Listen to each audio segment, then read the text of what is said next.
Yeah, that's right, we're back with another video. And today I'm pretty excited because I've received a package and I'm hoping that inside is the new Andy Anderson deck.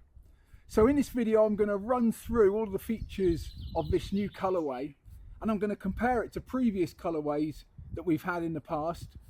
I'm also going to reflect on how well these decks wear, and most importantly, once it's set up I'm going to get out there, skate it and give it a good going over. So without further ado, let's crack into this package. Now this was sent over by Sean Goff, eBay shop name Todd Twist, and Sean always comes through with the goods, super quick delivery, great packaging.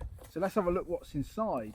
Oh my goodness, we've got some stickers, can't have too many stickers, and I took the liberty of getting a few new bits and bobs. So this is the Bones hardcore bushings in medium. I'm going to refresh these trucks as we go, and inside awesome grip and the new goldy looking deck, the GLD if you will. Now this is got the gold foil finish and I'm thinking with this sun it might be a little bit reflective, but my first thoughts are, oh my goodness.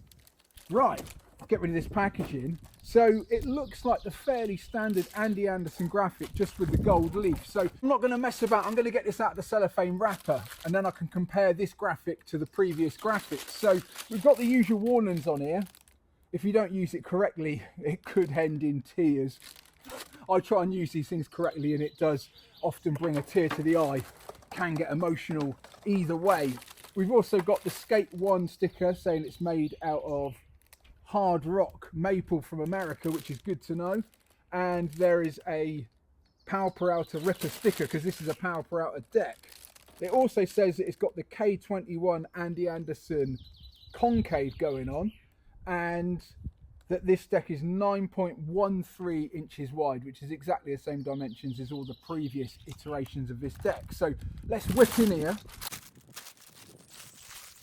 Now I have seen warnings to be a bit careful handling the gold foil, just to make sure it comes out okay. I'm going to be skating this deck, so I'm not too fussed if it gets a little bit chipped, but it looks coming out the wrapper like it's pretty good.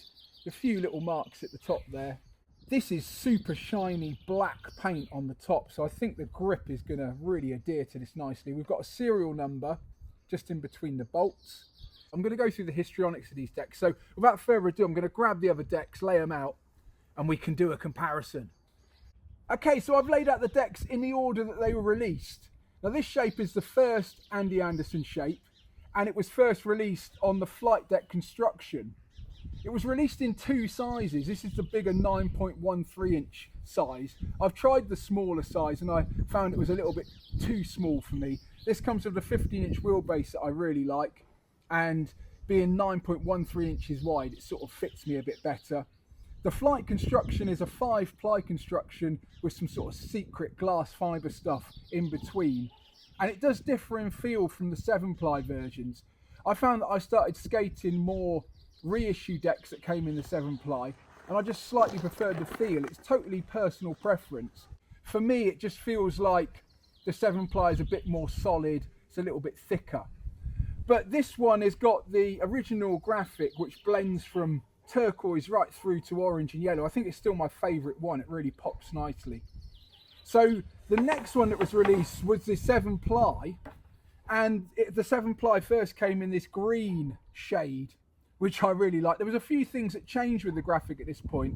Number one, there was sort of some Starry Night style features introduced, and also instead of having the flight deck logo underneath the Heron, it was changed to the Power Peralta logo, because obviously the flight deck logo didn't make any sense if this was a 7-ply construction. Other than that, the thing that really changed was the 7-plies, and that changed the feel of the board. Okay, the next one that was released was the blue version. Again, no big updates in terms of the graphic other than the blue colour, and they seem to ditch the Starry Night effect at this point. Another thing that's worth noting is on the 7-ply boards, the graphic was in the centre of the board, which is sort of the same as what a freestyle board would have. You leave the graphic open and that allows you to do the walking the dog and various things where your foot pivots in the centre of the board. On the flight deck, it didn't have any graphic at all on the top, just because of that sort of glass fibre-y, carbon-y construction. So no graphic on that bad boy. And that brings us all the way along to the gold foil version. Now I've noticed that these are very much in vogue at the moment, especially with Pal Peralta. They're doing versions of all the old boards. There was a Mike V elephant board that looked amazing that I was really tempted to get hold of. And other boards have started featuring the foil in the graphic. Now this one's got an amazing looking gold foil top, so I'm going to leave this open, and just comparing the graphic, it looks to me to be identical. It's black. The only thing that's changed is various bits are picked out in gold. Obviously the background is gold, the Anderson is gold, and everything else looks to be blended in black to gold. This very much is a goldy looking board. The smaller version comes in the silver foil, and I think I prefer the silver foil. I think that's even sicker, but because you only get the option of gold in the 9.13, that's what we're going with. I'm also going to put the rails on. The rails I use are the Santa Cruz slimline rails, and I find these really slide a treat for board slides and various other things where you need to slide. Now you can see with this deck, it's about a year and a half old, and I tend to change these every year. It's my birthday coming up, that's why I've got the gold deck, but it's either Christmas or birthdays for these, and you can see it's worn amazingly well for a 7-ply deck. It's only just started to chip. I chipped that the other day after a year and a half.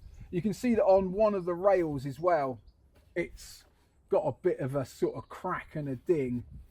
And the great thing about these Andy Anderson decks is the way that the tail shape, it's deliberately done so that it doesn't get a razor tail. It just sort of chamfers off and turns into this rounded tail and rounded nose. Okay, so it's grip on, truck servicing. I'll see you on the other side.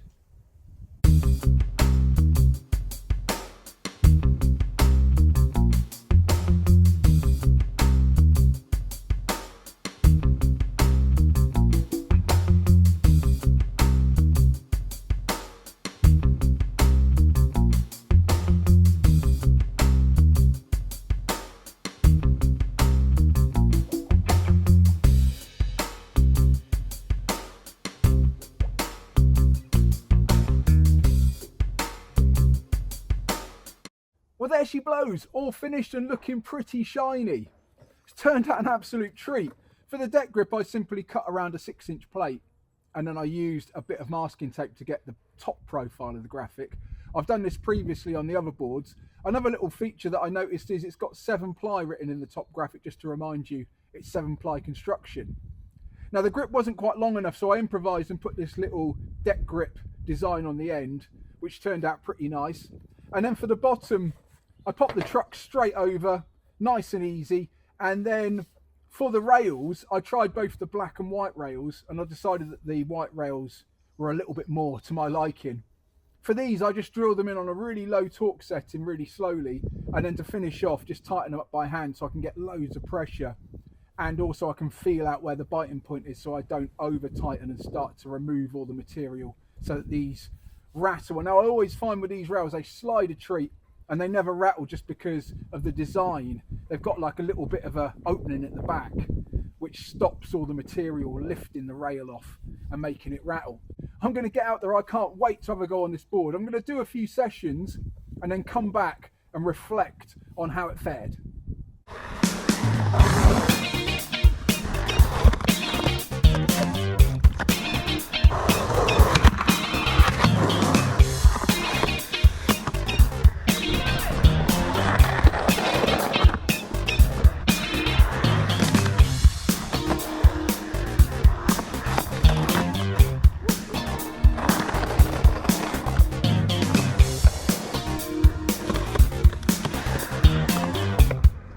Crikey, that was a lot of fun. New deck day is always a great day, and I find having a crispy new deck helps make everything feel a lot more crisp. Now when I pulled this deck out of the wrapper, it reminded me of those old 1980s box of chocolates adverts, and it's easy to recreate some of your favourite movie scenes with this goldy looking graphic. Now I have to say it's absolutely stunning, and it's worn pretty well. I was worried it would all fall off in the first session, but it's worn at least as well as the normal paint finish does. I popped on the 159 Indie trucks, and I know from previous experience that combined with the money bumps on the Anderson deck, it stands in primo perfectly for those freestyle moments. Now obviously the graphic makes no difference to the performance of the board, but I think there is a psychological component. It makes me want to get out and skate more, and also when I skate, try and skate as good as I can to do the graphic justice. I popped on the Santa Cruz slimline rails, and these are pretty slidey when they're brand new. I was slipping and sliding around even when it wasn't required. But once these are broken in, it'll be business as usual. On the top graphic, that came out a treat. And I'm glad I left this cut out, because this sort of reminds me of Indiana Jones's Raiders of the Lost Ark every time I look down at it, which is another unexpected treat. So let me know what you think of this setup in the comments below. And if you're new to the channel, feel free to hit subscribe. I make new videos all the time. As ever, my name's been John Bishop, and I'm a middle-aged guy learning how to skate.